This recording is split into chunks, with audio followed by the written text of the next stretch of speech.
Good morning and welcome to All Faiths Unitarian Congregation. My name is Doug Cartwright and I'll be leading your service today. Here you will find a diverse and inclusive spiritual community where we welcome people with many beliefs. You can bring your whole self, your full identity, your questioning mind, and expansive heart.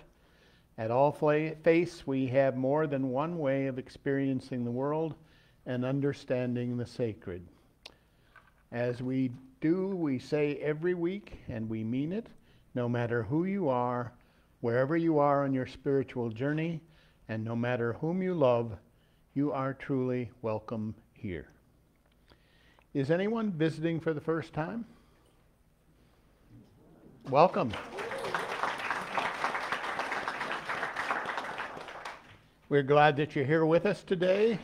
If you'd also like to know more about All Faiths membership, please see Fran Way. She's standing at the folding doors after our service.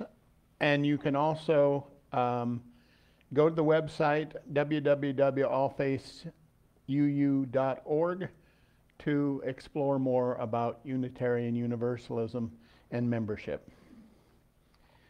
I have a few announcements, and probably the most prominent one that I was asked by Regina to announce is the mortgage is fully paid.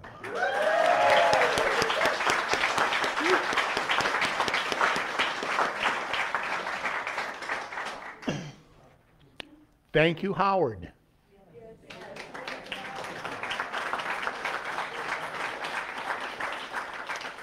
Some years ago, Howard Silverman was serving on the stewardship committee, and he said, "Why are we paying all this money in interest? Let's get this mortgage paid off."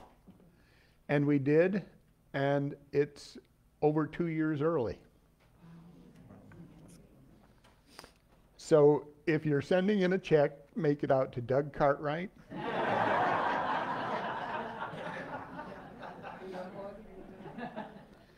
Today, children are welcome to be with us for our service today. There will be no children's services. Carol Heisberg is going to have a special announcement about the Climate Action Team.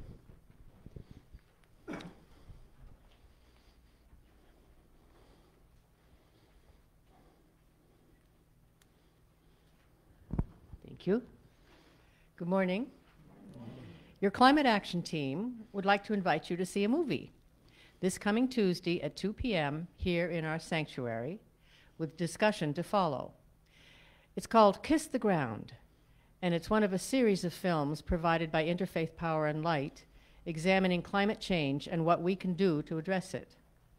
This one talks about regenerative agricultural practices that are gaining in popularity because they are helping to combat the destructive trends in our climate that are threatening Mother Earth and, indeed, our continued existence. Hope to see you all here this Tuesday at 2 p.m. Thank you.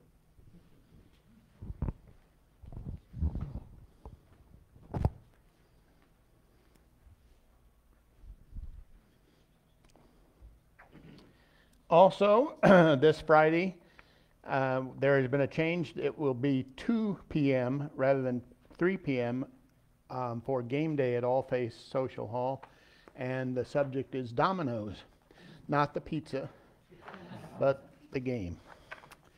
Next Sunday morning, March 27th at 9:30, please all come to the Congregational Annual Meeting. We will hold our annual elections for the board and nominating committee members, approve the budget for the 2022-2023 fiscal year, and vote on the mission and vision statements. If you cannot attend our March 27th meeting, you can get an absentee ballot from Regina today. There will be no news talk next Sunday. Please rise in body or spirit as we sing together hymn number 361, Enter, Rejoice, and Come In. The words are printed on the back of your order of service.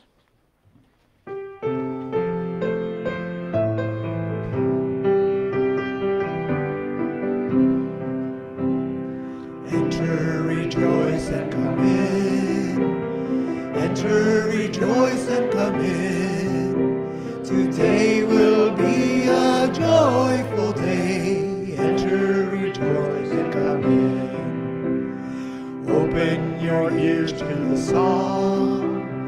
Open your ears to the song. Today will be a joyful day.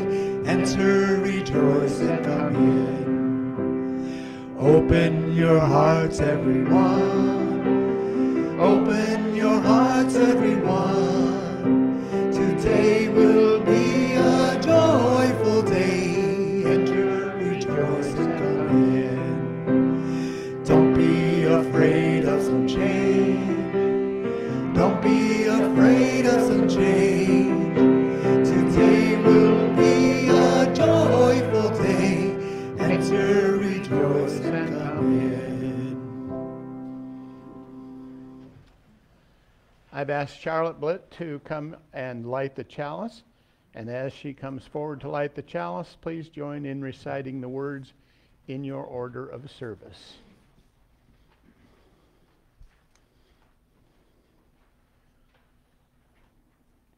Take this, like that, and then go over by.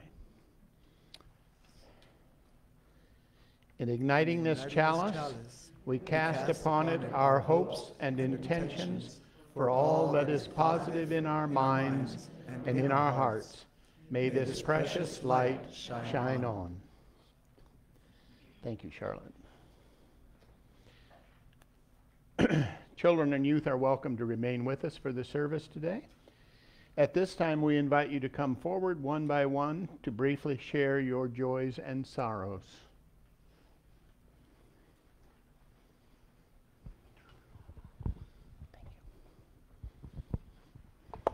I'm lighting a candle for Donnelly Benyak. Donnelly had a stroke this week and was hospitalized, but she went home last night. She's speaking well. The only symptom that she has remaining is she's lost some peripheral vision in her left eye. So keep her in your healing thoughts and prayers. And also I'm lighting a candle today in memory of my husband, Hanif Rame. He died in 2006, but today is our 30th wedding anniversary, so I still celebrate that.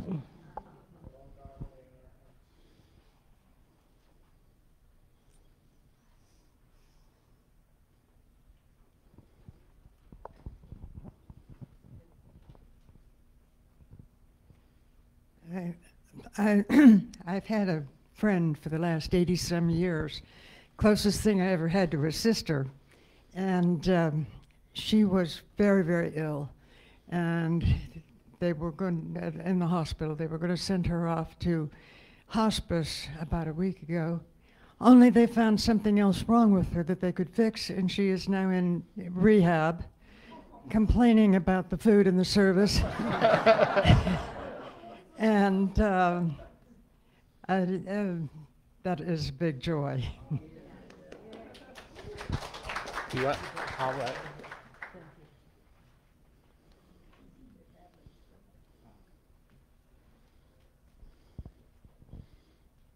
Hi, I'm Marion. I want to light a candle for my papa. He used to come to the church.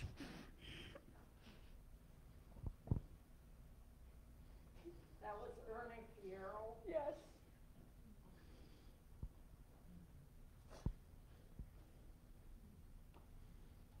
Thank you.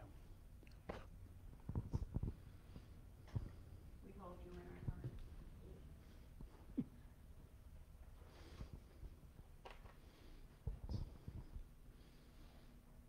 My name's Bob, and I'm going to start with a sorrow. This last week was the end of the Florida legislative session, and this was a week where it's tough to be a Floridian. There were a lot of laws that were passed that really run contrary to the interests of the voters that put these representatives in office. I follow a lot of the environmental policy in our state, and our legislature saw fit to passed a bill to attempt to politicize water quality issues that really were being addressed, have been getting addressed well through a number of years of scientific study, and they attempted to politicize that process. They passed a law to undercut our rooftop solar industry at a time where we're facing a climate crisis. It passed a law that allows businesses to sue cities if they pass any kind of legislation that costs them a certain amount of money. It's just sort of almost unconscionable things that happen. And then, of course, they passed the law that prohibits people to speak about sexual orientation in school, and undercuts a woman's right to choose an abortion if she needs one. So tough legislative session this time, and I feel a lot of sorrow. On the joy front, I know there were a lot of people who worked really hard to make these very damaging bills, or at least some of them, less so. And things like the water quality bill are much less bad than they were at the beginning. And I also have a joy that I can be in a room of people who know that bringing more love and more positivity into the world is the antidote for this kind of action. So thanks.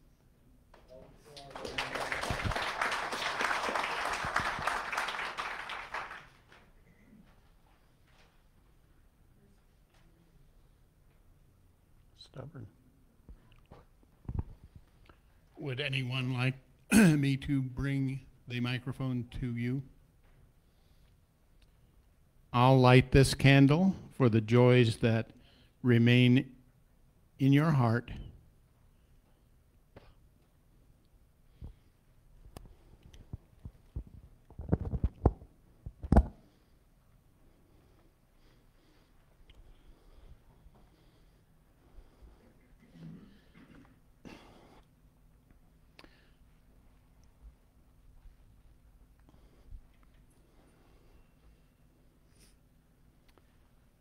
Please reach out to those who are alone with calls and messages of love.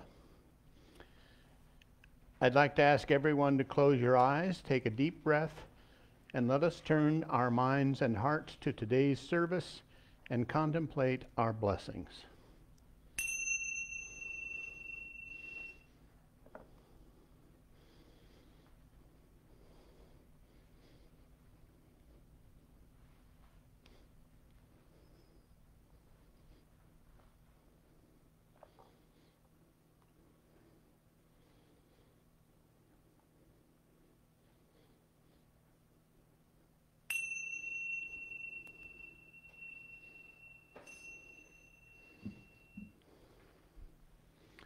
Please rise in body or spirit as we sing together hymn number 123, Spirit of Life. The words are printed in the back of your order of service.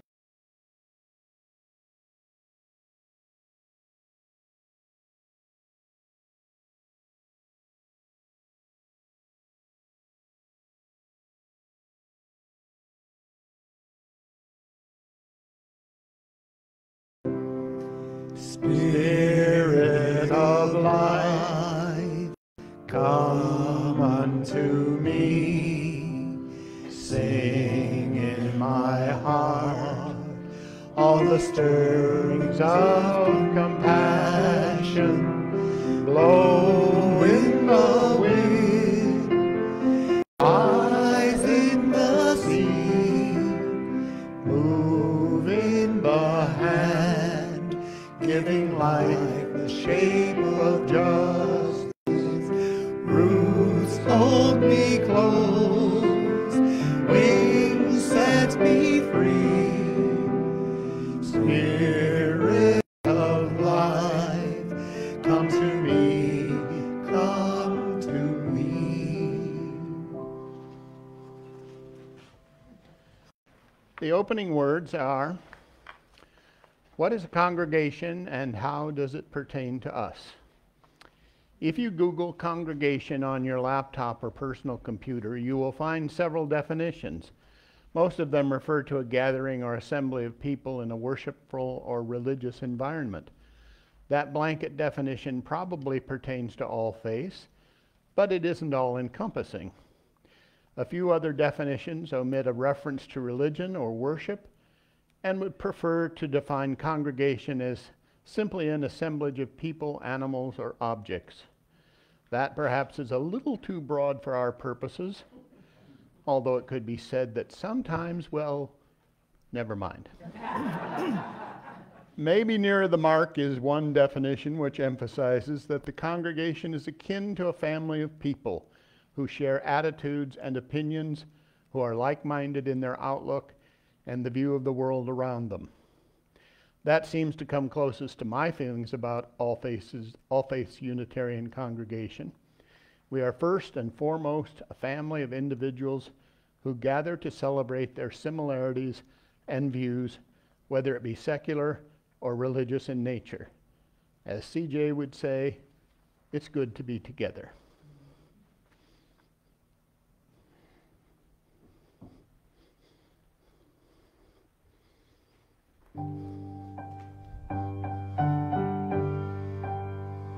Like a small boat on the ocean, sending big waves into motion. Like how a single word can make a heart open. I might only have one match that I can make an explosion. And all these things I didn't say were wrecking balls inside my head. I will scream them out loud tonight. Can you hear my voice this time? This is my fight song. Take back my life song. Prove I'm alright song. My power's turned on. Starting right now, I'll be strong. I'll play my fight song. And I don't really care if nobody else believes, 'cause I still got a lot of fight left in me. Losing friends, I'm chasing sleep. Everybody's worried about me. I'm in too deep. Say I'm in too deep. It's been 2 years, I miss my home, but there's fire burning in my bones. I still believe. Yes, I still believe. And all these things I didn't say were wrecking balls inside my brain, and I still scream them loud tonight. Can you hear my voice this time? This is my fight song. Take back my life song. Prove I'm alright song. My power's turned on. Starting right now, I'll be strong. I'll play my fight song. And I don't really care if nobody else believes, 'cause I still got a lot of fight left in me. A lot of fight left in me.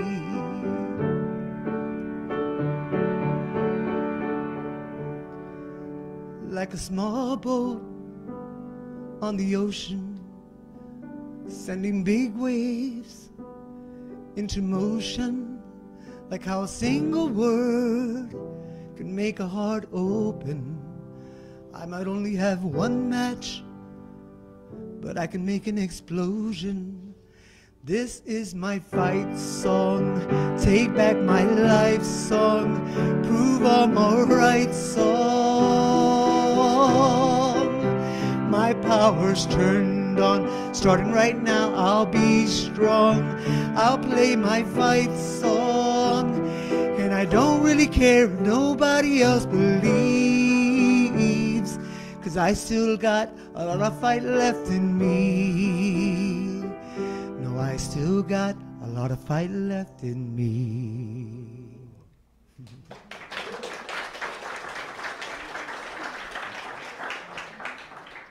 Thank you, Carlos. When I first read the order of service, I was afraid you were going to break into On Wisconsin. I'm thankful for that. today. The reading for today is Everything is Possible by Peter Fredericks. The Reverend Peter Fredericks serves the Unitarian Universalist Congregation of Delaware County, Maryland. And as a prelude to this, in the services at that particular church, he read the story of the fishes and loaves, and he makes reference to that in the reading. When we look at our lives, at the world around us, and consider the future, we have a tendency to sort our thoughts into categories. Is something real, or is it an illusion? Is it possible, or is it impossible? Could it have happened, or was it made up? Can we do it, or not? The biblical story of the loaves and fishes highlights this proclivity.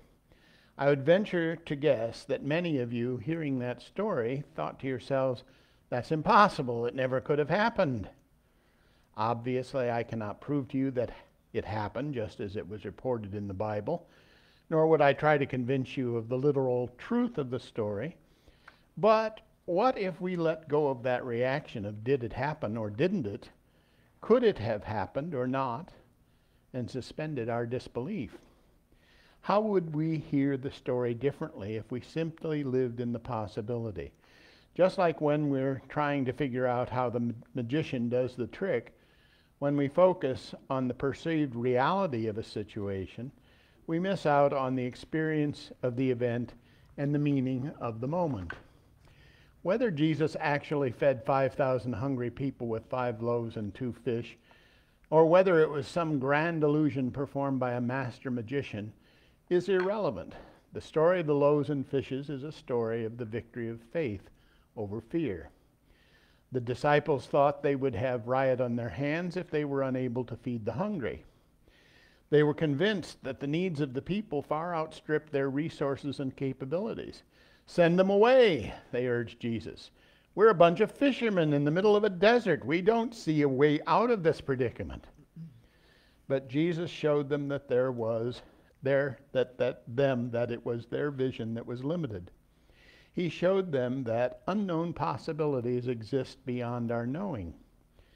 The story of loaves and the fishes is a lesson in moving from a mentality of scarcity, where we believe that there isn't enough to go around and that many must inevitably go hungry, to an attitude of abundance where all our needs will be met and where all things are possible. What would it be like to live in a possibility? If we believe that all things are possible, how would that change our thinking and our lives? What is possible here in this church? What would the church be to you if all things were possible? Would we have thousands of members while still retaining a friendly feel? Would we have a 150-voice choir with an equally large children's chorus that would tour the world spreading the good news of our faith? Would we operate a shelter that houses, feeds, and clothes hundreds of people in need? Would we sponsor world-class forums with famous speakers that promote the rights of the most oppressed in our society? Would we send scores of volunteers to New Orleans or to rebuild the ravaged city? Would we adopt families in war-torn regions of the world and make sure that their children got a good education? I would submit to you today that no matter what you hope, no matter what you dream, no matter what you desire for yourself and for this community, all things are possible. All things are possible. Please rise in body or spirit as we sing together hymn number 128, For All That Is Our Life. The words are printed on your order of service.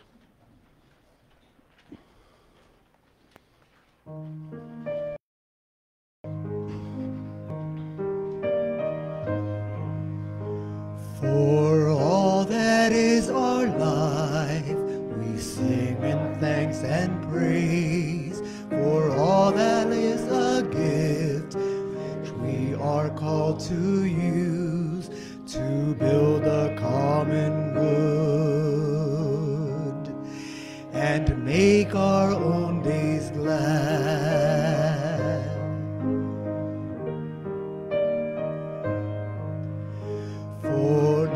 which others serve, for services we give, for work and its rewards, for hours of rest and love. We come with praise and thanks for all that is our life.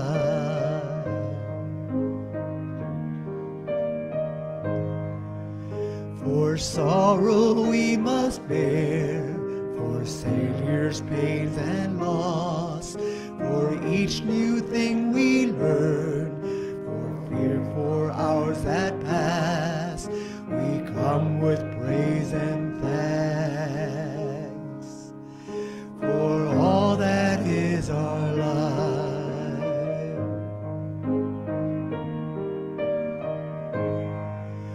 For all that is our life, we sing our thanks and praise. For all life is a gift which we are called to use to build the common good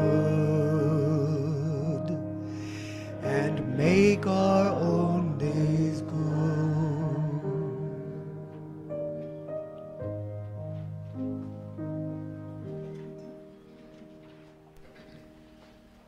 For delivering our message today, we welcome our outgoing, but still present for another week, President Chris Stoutler.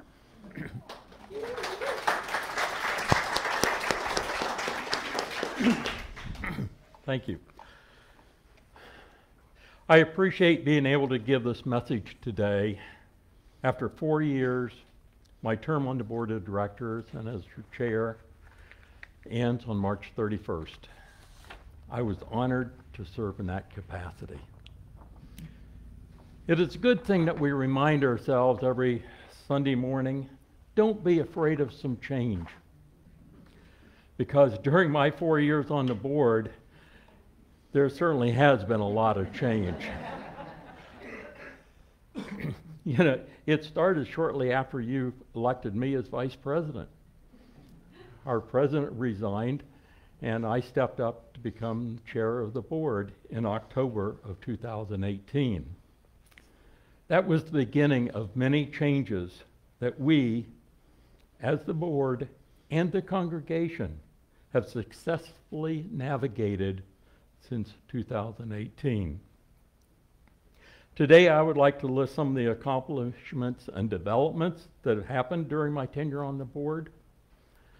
If I listed all of them, we'd be here for an extra hour, so don't worry, I'll try to keep it brief.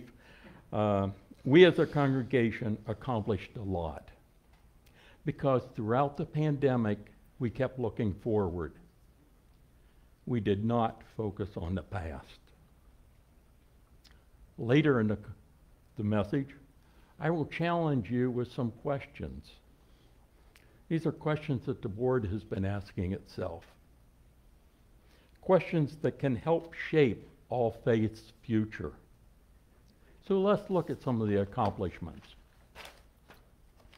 During 2018 and 19, things were moving rapidly on several fronts. We made changes in and around the building, such as repainting all of it. We were installing LED light bulbs, replacing existing lights. We put in pavers out back. We installed outdoor lighting so we wouldn't walk out into the dark when we had evening meetings. We were planting native plants in the garden. We were evaluating installing solar panels on the roof of our building. We were growing, and it was getting crowded. We looked for alternatives to solve our problems, such as not having the parking spaces we needed, or the lack of classrooms for our youth. It was obvious that we either needed to find new space or modify this building. We evaluated alternatives and started developing a 5-year strategic plan. Through that process, we concluded that staying here and modifying our building would be the best course of action. We hired an architect, who evaluated our space situation and developed a plan to address some of our needs. The architectural plans called for expanding the sanctuary forward to increase some of the seating, and we'd be building classrooms and new restrooms off to this side of the sanctuary.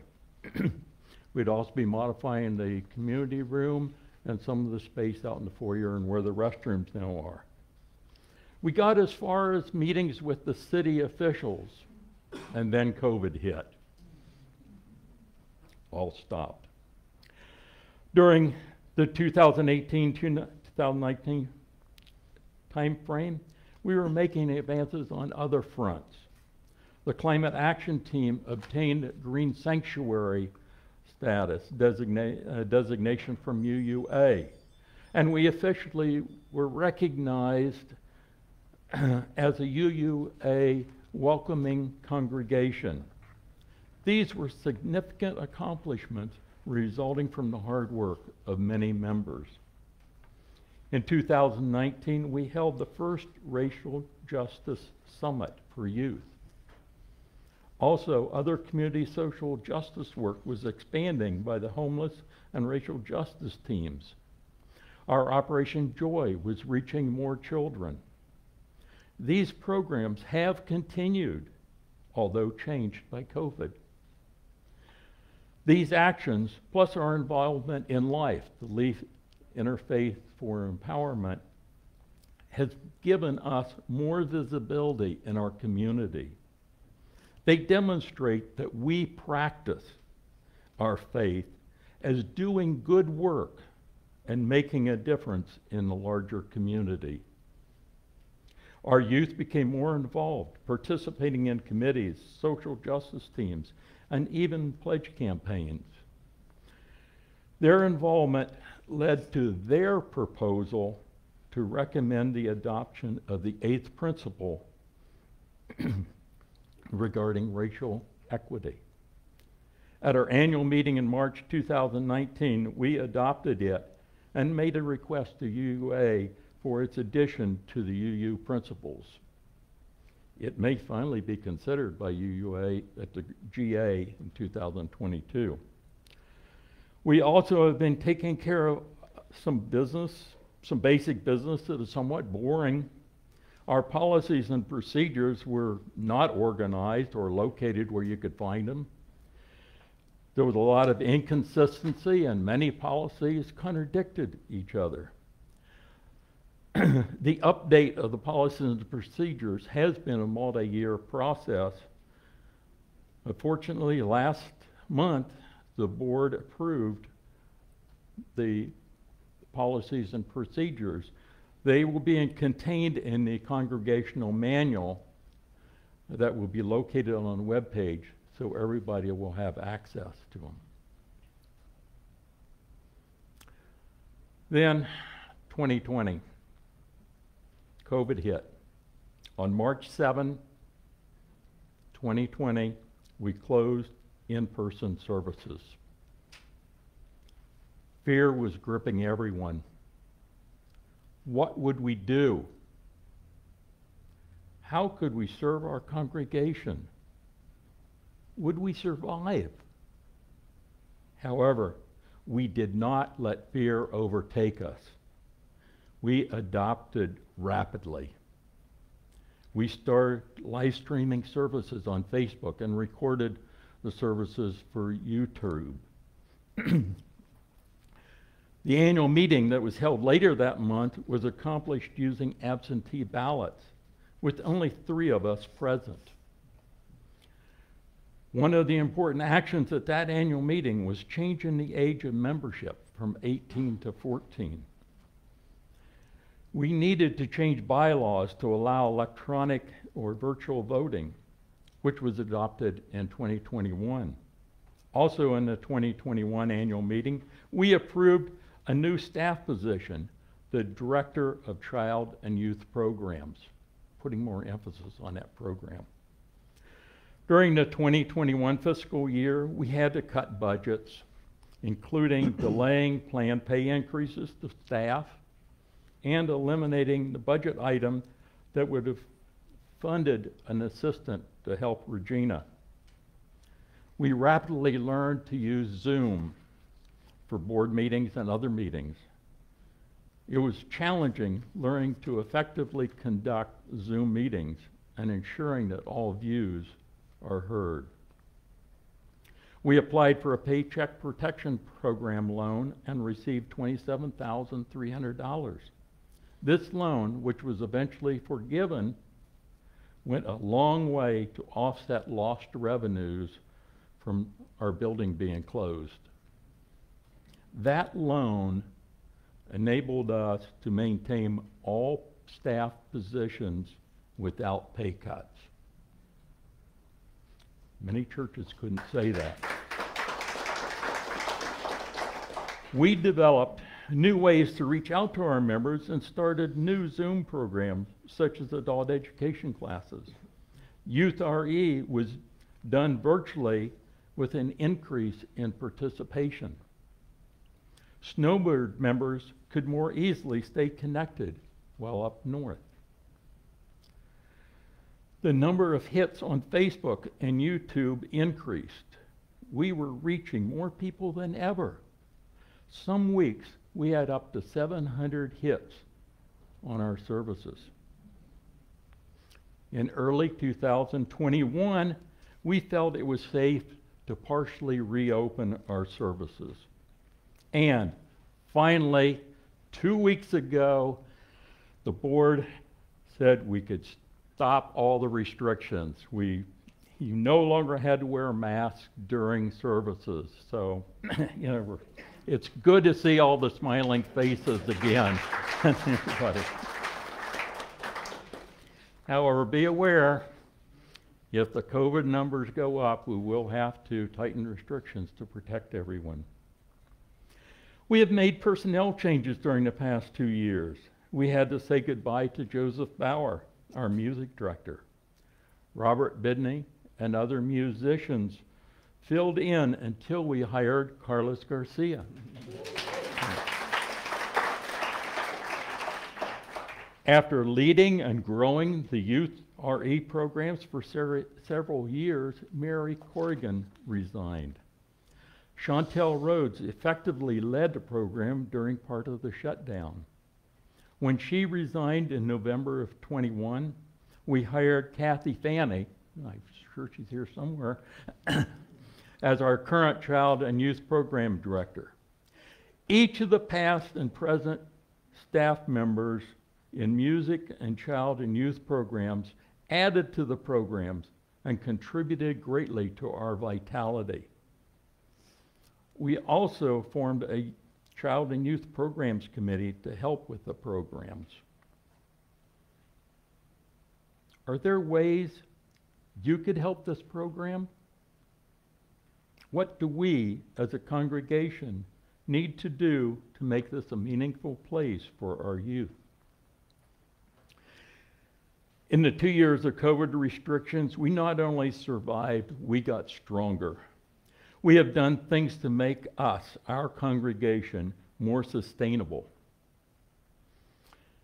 We have implemented the Capital Reserve Fund this year that will provide funding for replacement of large capital expenses rather than relying upon special donations when an emergency occurs.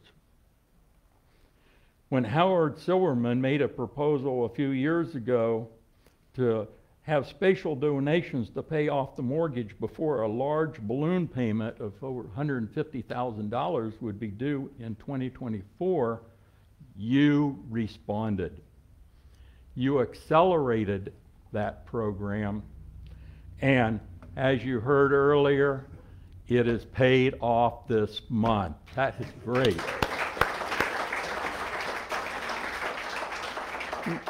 We no longer rely upon Regina's cell phone to stream and record services. We have purchased and installed camera equipment and stage lighting. Although services are now open in person, we intend to continue recording services because we reach more people. We have a broader audience. We need more volunteers, though, to run the cameras and soundboards. Our rotting deck was demolished and is being replaced by a patio, which will have a lower maintenance. Our budget and pledges have increased to keep us moving forward. We will be able to give staff overdue pay increases in April. Our membership numbers have been stable and keep adding new members. Yes, we're coming out of COVID stronger. We are ready for a new normal. But what else do we need to be doing? Our social justice programs continue to make a difference in our local community. You participate in parades and protests. You have contributed baseball caps, clothing, food, bicycles, money, and much more to several organizations helping the homeless and the needy. The Climate Action Team has networked with numerous other organizations and permits and regional programs and has completed projects in the Dunbar area. Our involvement in life continues to make positive changes for the community by working with other churches. All faith makes a difference in people's lives. But I ask, is there more we should be doing? Is there more that you should be doing in social programs? What would it take for you to do more? We are looking forward. At the annual meeting, we'll adopt a new mission statement and vision statement. These statements give us guidance and direction. They identify us and provide a compass for going forward. We are committed to justice, equity, and compassion. We are striving to be a loving community working to bring harmony to this world. As we move forward, what do we need to be doing? Some things started pre-COVID need to be revised and redone. For example, the 5-year strategic plan was never finished.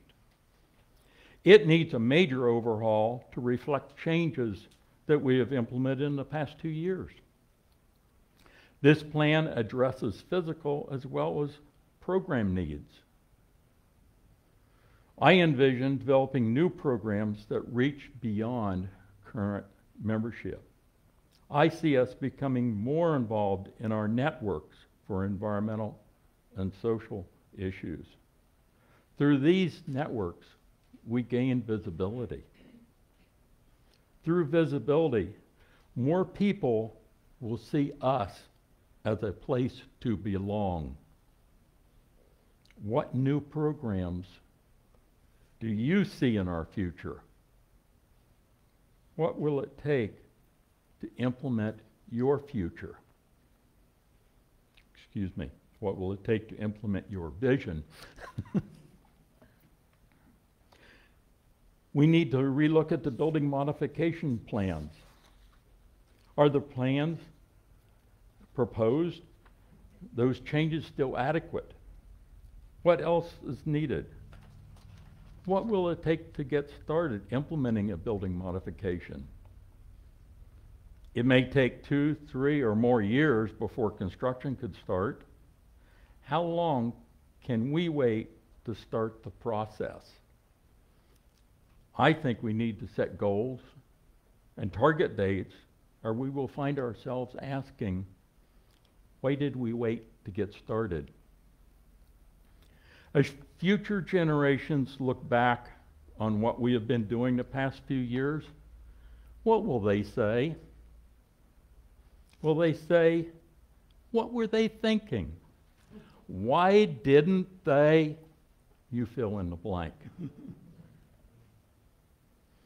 Everyone, please ask yourself, what are we not doing that we should be doing to make a positive difference in the future?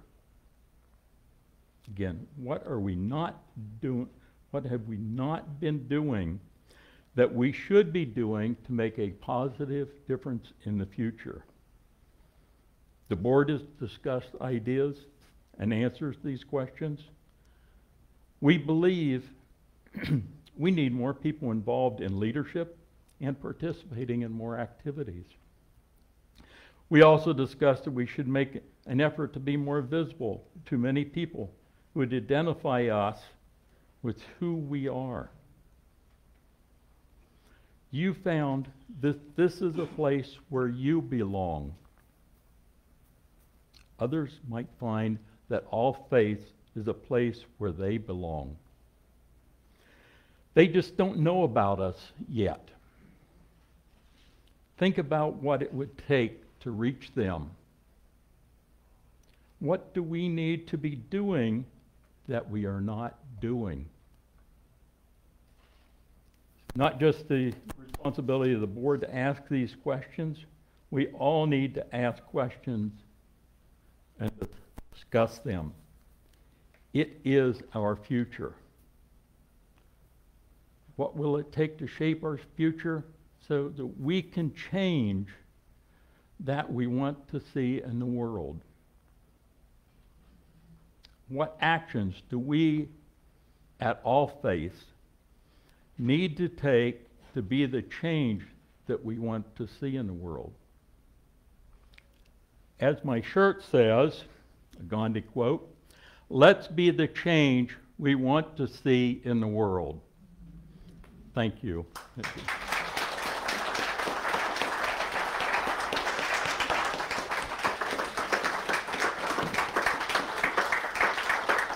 Thank you.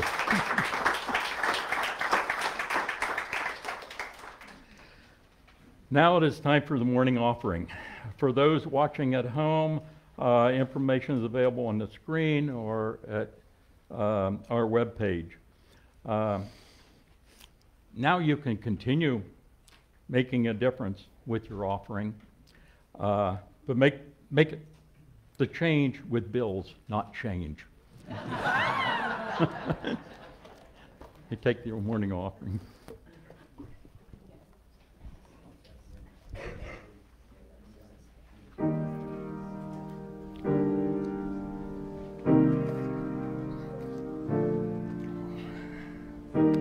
Good job.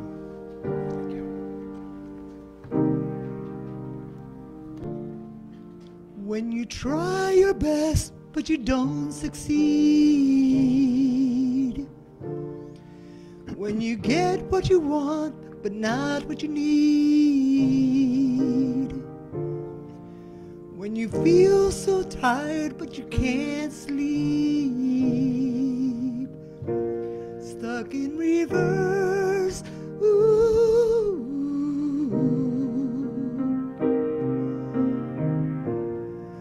And the tears come streaming down your face. When you lose something you can't replace. Or you love someone but it goes to waste. Could it be worse? Ooh.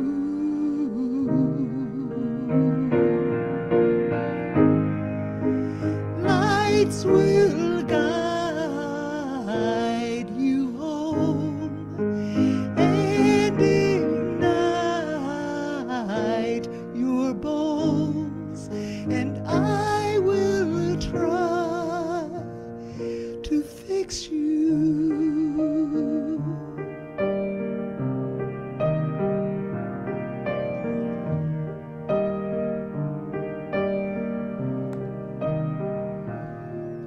And high up above and down below, when you're too in love to let it go. But if you never try, you'll never know just what you were.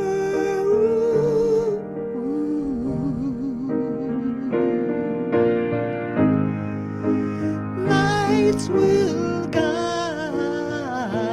you home.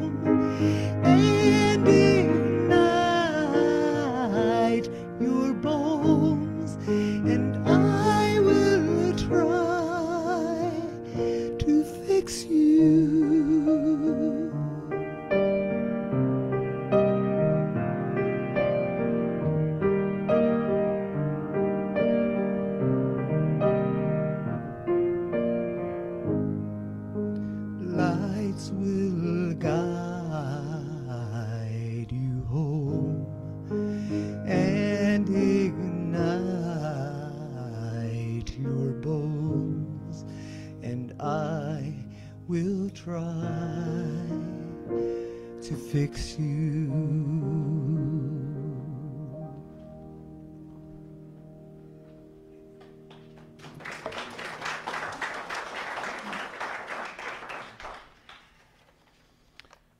The closing words are these. It's called Weathering the Storm. If, as it was defined in our opening words, All Faith is truly a congregation, a family of like-minded people who gather to celebrate their visions and views, we have truly weathered the storms of a pandemic, economic downturn, sicknesses, births and deaths of loved ones, and international upheaval. We have emerged stronger and more resolute. It is good to be together as we face another year. Please rise and join in the singing of verses 1 and 3 of De Colores. The words are printed on the back of your order of services. Verses 1 and 3. I'll sing verse 2, and notice on the last line you're repeating that twice. Thank you.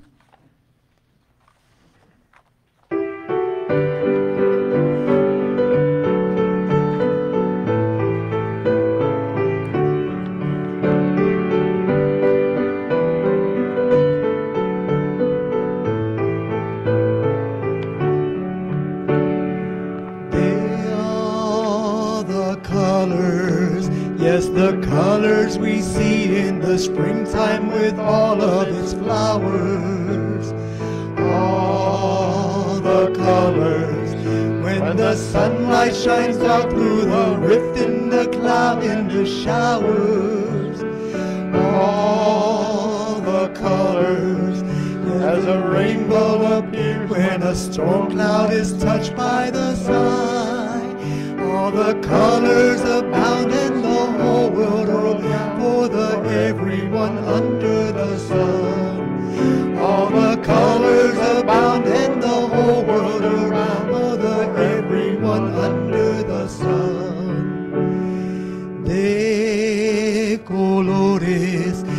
colores se visten los campos en la primavera.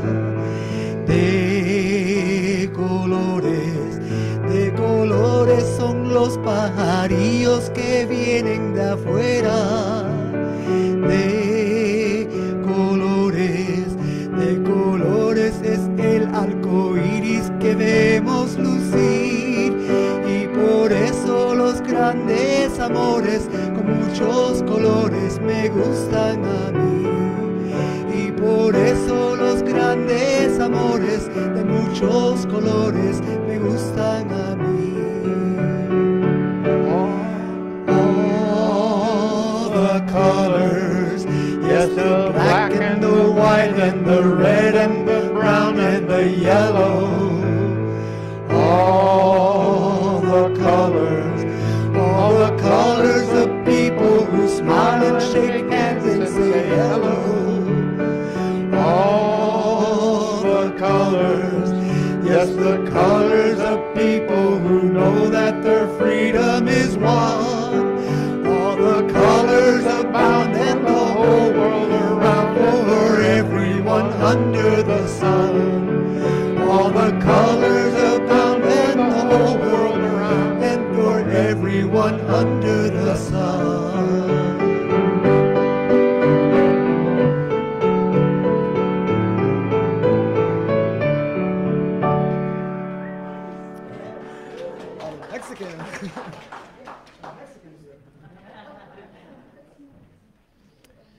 We thank Chris Stotler for his inspiring message and his vision of the future, Carlos Garcia for the music, Sharon Gray on camera, Regina Kilmartin for all that she does, Ed Elrond on sound, Joe Gayton our sexton, Joyce Schaefer for the flowers, and our friendly greeters.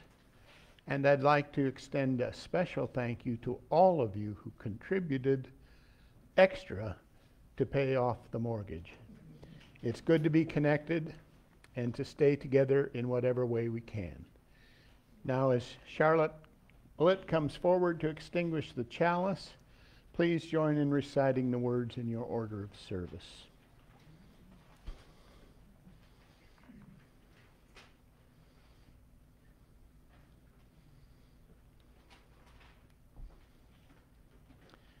We extinguish this flame, but not the light of truth, the warmth of community, or the fire of commitment. These we carry in our hearts and out into the world. Go now in peace, and everyone remember that annual meeting at 9:30 next Sunday. And we have cookie and coffee. Yay!